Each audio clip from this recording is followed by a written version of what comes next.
ሰላም ሰላም ቤተሰቦቼ በያላችሁበት የፈጣሪ ሰላም ይድረሳችሁ እያልኩኝ ለቤቴ አዲስ የሆናችሁ ቤተሰብ ሁኑኝ እላለሁ። እንግዲህ በጣም ይቅርታ በጣም ይቅርታ ጠፍቻለሁ።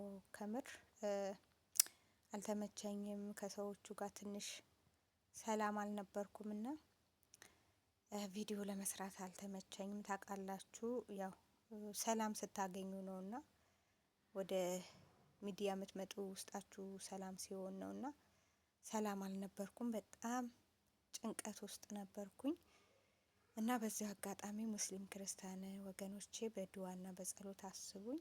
ስደተኛ እህታችሁ ነኝ እና ከዛሬ ጀምሮ ወደ ስራዬ ተመልሻለሁ።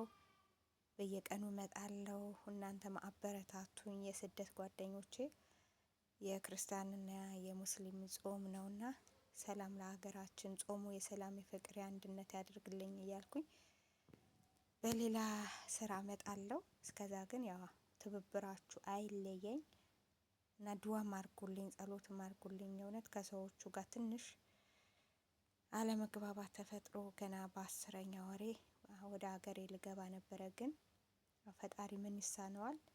ነገሮቹ እያስተካከለልኝ ነው።